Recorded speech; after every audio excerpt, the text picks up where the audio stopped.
Good evening guys, welcome to study with Sunita channel. Guys, जो मैं UP TET C TET की super TET की class करवा रही थी इंग्लिश की, जिसमें मैं पार्ट्स ऑफ स्पीच का एडजेक्टिव तो पढ़ा चुकी थी। आज हमें पढ़ना है वर्ब, ठीक है ना।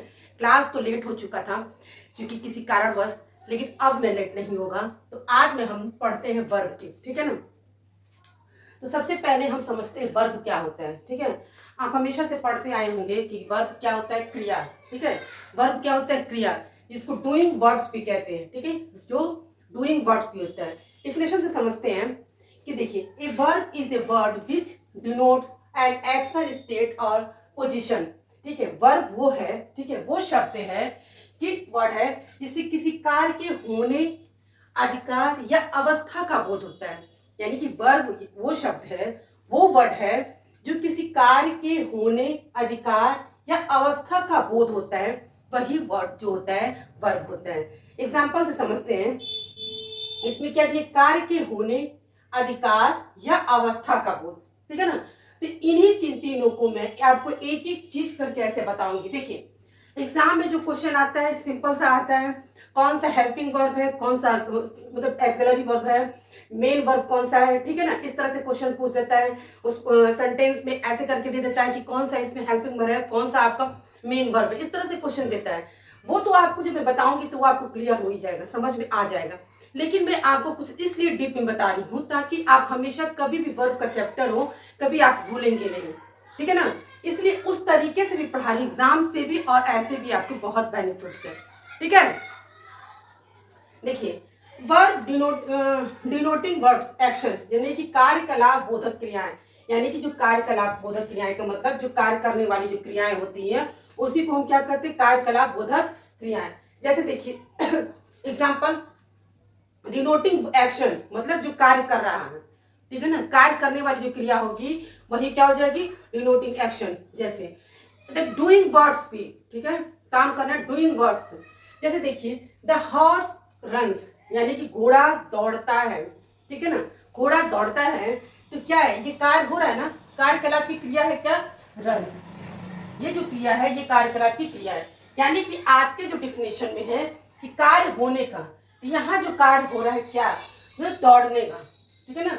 ये हो गया आपके डिफिनेशन के अकॉर्डिंग टू डिनोटिंग एक्शन, यानी कि रन्स, ठीक है। इसी तरह से है वी आर वॉकिंग, ठीक है। तो वॉकिंग जो है ये भी कार्य होने की क्रिया है, ठीक है। टहलना होने की क्रिया है, तो ये भी डिनोटिंग एक्शन है, यानी कार्य होने का। मैं आपको जो आपके डिफिनेशन में कार्य होने के, अधिकार, अवस्था, इन तीनों के एक एक वर्ड्स को मैं आपको डिफिनेशन के अकॉर्डिंग टू आपको एक्सप्लेन कर रही हूँ एग्जाम्पल पे, ठीक है ना। अब आपका दिया है वर्ब डिनोटिंग पोजीशन रिलेशन, यानी कि अधिकार, संबंध, बोधक क्रियाएं।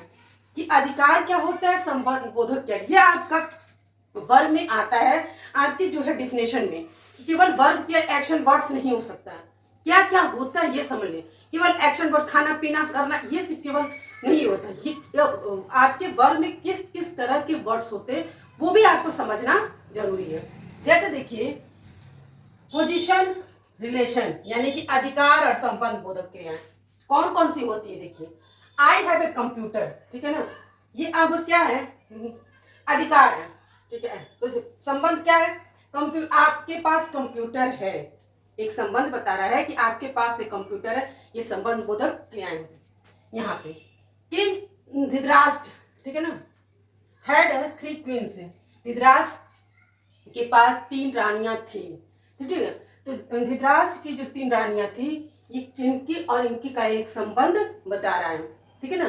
रानियों का, धृतराष्ट्र का संबंध बता रहा है, यानी कि या इनका रिलेशन मतलब, ठीक है, अधिकार मतलब अस्त हो गया, इनका ये रिलेशन है, क्योंकि धृतराष्ट्र का और क्वीन का क्या है रिलेशन, पत्नी की, उनकी रानियां हैं, तो इनका एक रिलेशन बता दिया। पोजीशन यानी कि उनकी अवस्था, अधिकार, ठीक है। हर तरह का आपको वर्ड्स के अकॉर्डिंग टू आपको समझाया जा रहा है। फिर है स्टेट कंडीशन, यानी कि अवस्था और दशा बोधक। आई एम रेडी, ठीक है, तो क्या आपकी बता रहा अवस्था कि आप तैयार हैं, आपकी दशा क्या बता रही है कि आप तैयार हैं, ठीक है। चाहे स्कूल जाने के लिए तैयार हो, चाहे जॉब पे जाने के लिए तैयार, आई एम रेडी, यानी कि आप तैयार हैं, ठीक है ना। तो यानी कि आपकी अवस्था बता रहा है, ये आपकी कंडीशन को बता रहा है, ठीक है। The patient is out of danger, ठीक है ना, the patient is out of danger, यानी कि मरीज की जो दशा है वो क्या है, खतरनाक है।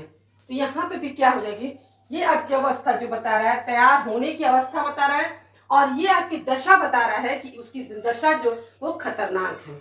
आपको समझ में आया होगा कि आप ये सोच रहे होंगे ये डिफिनेशन भी ऐसा क्या।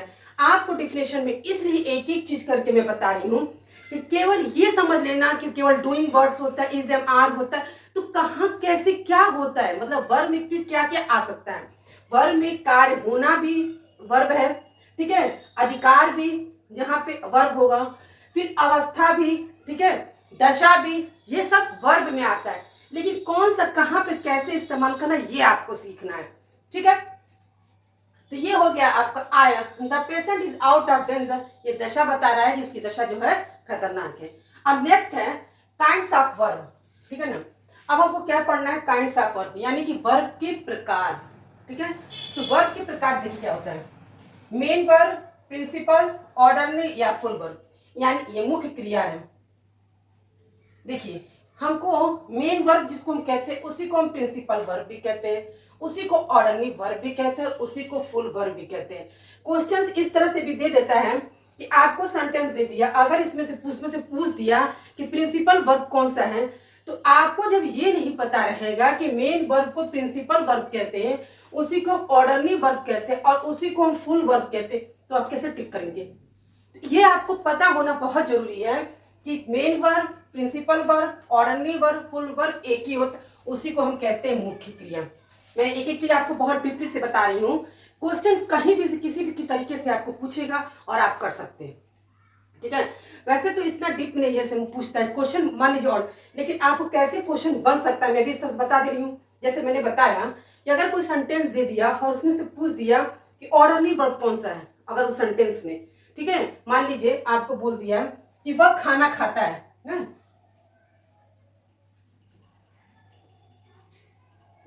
ही ईट्स, और इसमें से पूछ दिया कि ऑर्डरली वर्ब कौन सा है, तो आपको ये पता है ये मेन वर्ब है, तो आप केवल में तो आप समझ जाएंगे कि ये तो मेन वर्ब है। ऑर्डरली वर्ब क्या होगा, अरे तो यही मेन वर्ब होगा, यही ऑर्डरली वर्ब होगा, यही आपका फुल वर्ब होगा, यही प्रिंसिपल वर्ब होगा, यानी कि सबको हम क्या कहते हैं, मुख्य क्रिया ही कहते हैं, ठीक है। क्लियर यहाँ तक। सेकंड है ऑक्सिलरी वर्ब और हेल्पिंग वर्ब, यानी कि सहायक क्रिया, ये मुख्य क्रिया का मदद करता है, सहायक क्रिया, ऑक्सिलरी वर्ब, हेल्पिंग वर्ब, और इसी में एक लिंकिंग वर्ब भी आता है, ठीक है ना। तो लेकिन तो पार्ट्स देखिए बताया तीन भी जाता है, लेकिन इसके मेन आपका यही होता है auxiliary verb, helping verb. Linking verb क्या होता है, जो आपका हेल्पिंग वर्ब होता है, ठीक है ना, जिसको हम ऑक्सिलरी वर्ब भी कहते हैं, वही आपका लिंकिंग वर्ब होगा। बशर्ते आपको सेंटेंस में कभी भी लिंकिंग वर्ब और यानी कि तो आपका मुख्य क्रिया के साथ नहीं होता है, यानी कि मेन वर्ब के साथ नहीं होता है, ठीक है। तो ये आपकी काइंड्स ऑफ वर्ब, यानी कि main verb, principal verb, orderly verb, full verb, इसको ही हम क्या कहते हैं, मुख्य क्रिया। जैसा मैंने बताया किसी भी तरह से सेंटेंस दिया, अगर मेन वर्ब पूछता है तो बताइए, ऑर्डरली वर्ब पूछता है तो बताइए, प्रिंसिपल वर्ब पूछता है तो बताइए, और फुल वर्ब पूछता है तो बताइए, यानी कि उसमें का जो मेन वर्ब होगा वो, और मेन वर्ब क्या होगा, जो डूइंग वर्ड करने वाला, काम करने वाला, खाना पीना रहना सोना, इस तरह का वर्ड्स होगा, जो भी काम करने वाला वर्ड्स होगा वो मेन वर्ब हो जाएगा। ऑक्सिलरी वर्ब और हेल्पिंग वर्ब एक ही होता है, ठीक है ना। जैसे is, am, are, was, were, has, have, करीब आपका 28 24 के लगभग आई थिंक होता है, तो आपके होते हैं, ये आपके होता है ऑक्सिलरी वर्ब और हेल्पिंग वर्ब। गाइस मैंने आपको वर्ब का डिफिनेशन जो बताया, उस डिफिनेशन में एक एक चीज कार्य के होने, अधिकार, अवस्था के बोझ से आपको एग्जाम्पल के अकॉर्डिंग टू समझा दिया, फिर मैं आपको काइंड्स ऑफ वर्ब भी बता दिया, और मुझे उम्मीद है कि आपको यह बहुत अच्छे से समझ में भी आ गया हो और आप कभी भूल भी नहीं, एग्जाम में इसमें किसी भी तरह कहीं से भी कोई भी क्वेश्चन आए वो आप कर सकते हैं।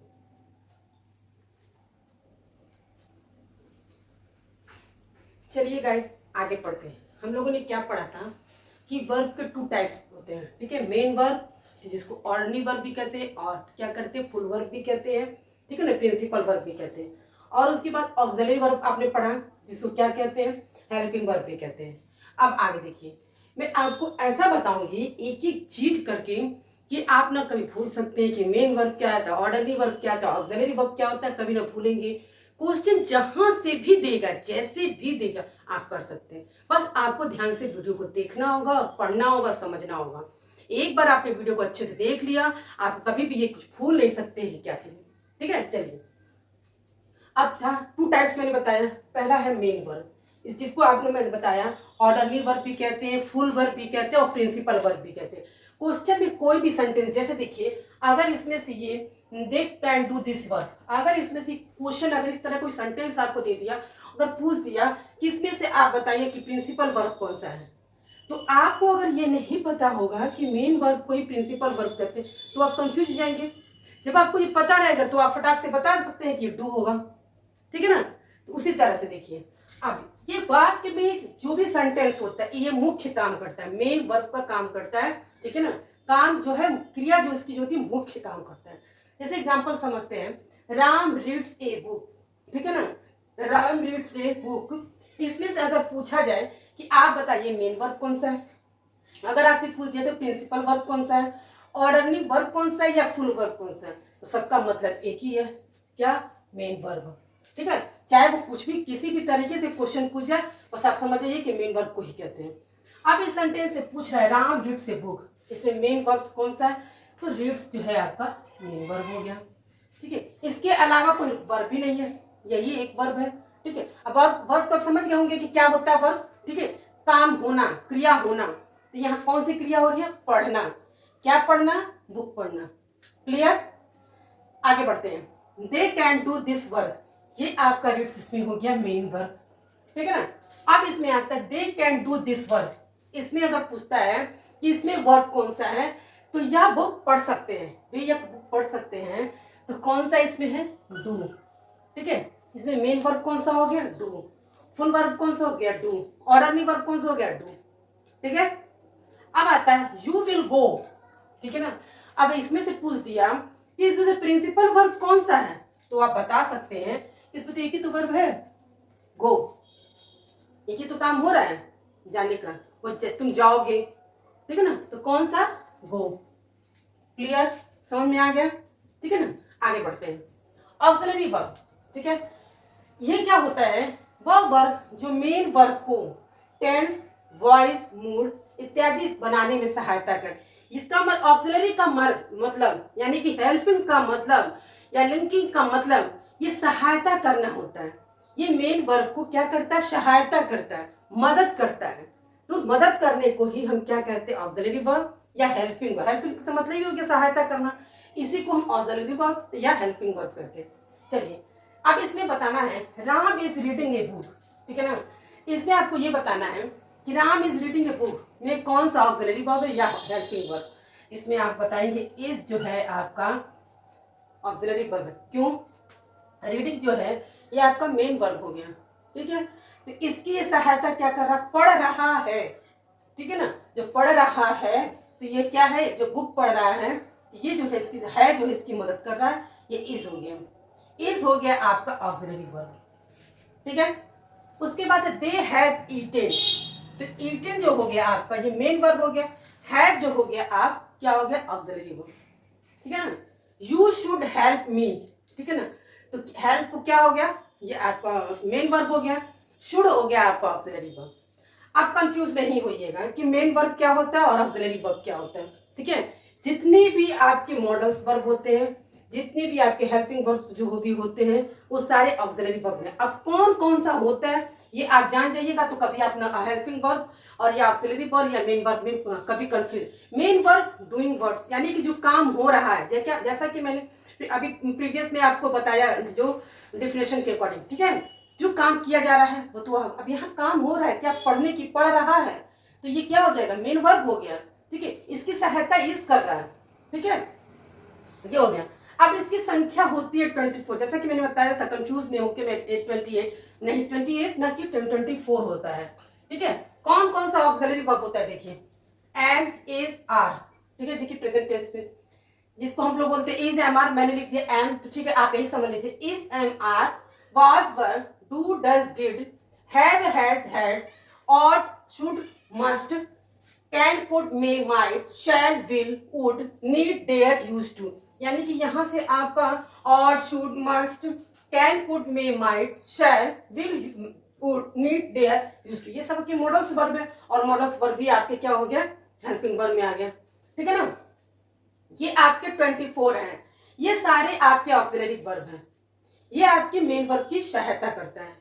कुछ ऐसे इसमें 24 में से ऐसे भी मेन ऑक्सिलरी वर्ब है जो मेन वर्ब का काम करता है।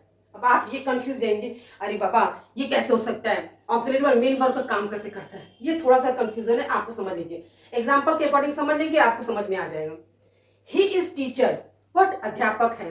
ठीक है, तो वो अध्यापक है, तो भाई इज क्या हो गया, आपको ऑक्सिलरी वर्ब हो गया। कोई और इसमें उसमें वर्ब है ही नहीं।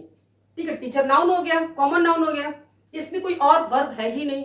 जाहिर सी बात है, इज क्या है, और इज जान ही रहा है ऑक्सिलरी वर्ब में आता है। अब ये हो गया ही इज ईटिंग। ठीक है ना, तो वो खाना खा रहा है, वो खा रहा है। ठीक है, तो ऑलरेडी यहाँ दो वर्ब हो गया, तो खा रहा है जो वो काम हो रहा है, तो ये तो हो गया आपका मेन वर्ब। ठीक है ना, और इज हो गया आपको ऑक्सिलरी वर्ब।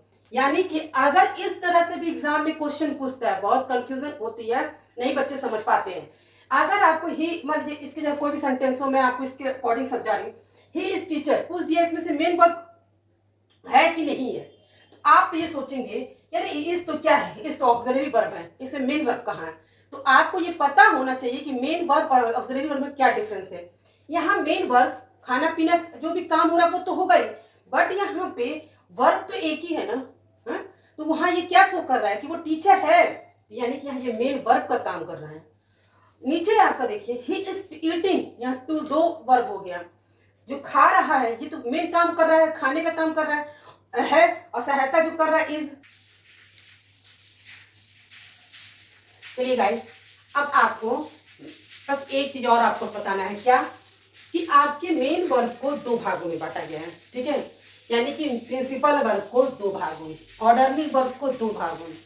कौन कौन से पार्ट्स हैं आपके, ट्रांसिटिव वर्ब और इंट्रांसिटिव वर्ब। ठीक है, ट्रांसिटिव वर्ब यानी कि सकर्मक क्रिया जिसको हिंदी में बोलते हैं, और इंट्रांसिटिव वर्ब अकर्मक क्रिया। ठीक है, सकर्मक क्रिया का मतलब जिसमें ऑब्जेक्ट होगा, अकर्मक क्रिया का मतलब ऑब्जेक्ट नहीं होगा, इसका मीन्स। ठीक है ना, तो यानी कि जैसे अब आप ये सोचोगे कि ट्रांसिटिव वर्ब कौन सा होगा, इंट्रांसिटिव वर्ब कौन सा होगा, कैसे में पता चलेगा। ठीक है, इसको पहचानने के लिए आप ट्रिक्स के साथ देखिए, जिस वर्ब के बाद कोई ऑब्जेक्ट हुआ तो वो ट्रांसिटिव वर्ब होगा। इसका भी पता लगाने के लिए मैं आपको भी बताऊंगी ट्रिक्स, उसको हम कहते हैं ट्रांसिटिव वर्ब। अब ये आप कैसे पता लगाएंगे कि ये वर्ब ट्रांसिटिव है और इंट्रांसिटिव है। इसके लिए देखिए, मोहन प्लेज क्रिकेट, ये आपका एग्जाम्पल है। ठीक है ना, आपको ये पता लगाने के लिए कि ये ट्रांसिटिव वर्ब है कि नहीं है, इसमें आपको क्वेश्चन करना होगा व्हाट या हुज, मतलब क्या और किसे। ठीक है, क्या और किसे से, यानी कि मोहन प्लेज क्रिकेट, मोहन क्या खेलता है। अगर आपको क्या और किसे से प्रश्न करने पे आपको उत्तर मिल जाता है तो आप समझ जाइएगा कि वो ट्रांसिटिव वर्ब है। केवल ये भी नहीं, देखिए ये भी आपको समझना है कि आपको हमेशा ट्रांसिटिव वर्ब में वर्ब के बाद ऑब्जेक्ट होगा, ये तो क्लियर है।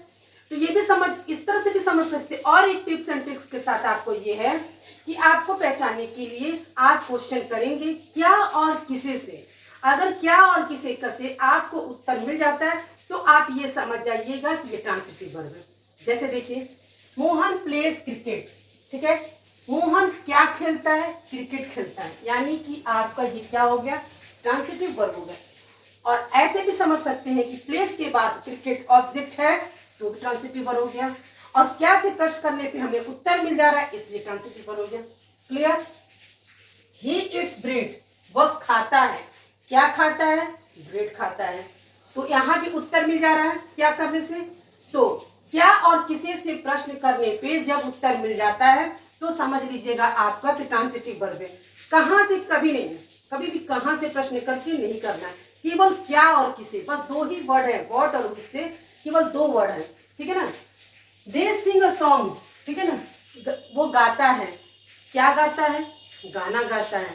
ठीक है, तो ये भी ट्रांसिटिव वर्ब हो गया, और वर्ब के बाद ऑब्जेक्ट भी हो गया, just like intransitive verb, just उल्टा। इसके बाद वर्ब के बाद ऑब्जेक्ट होता ही नहीं है।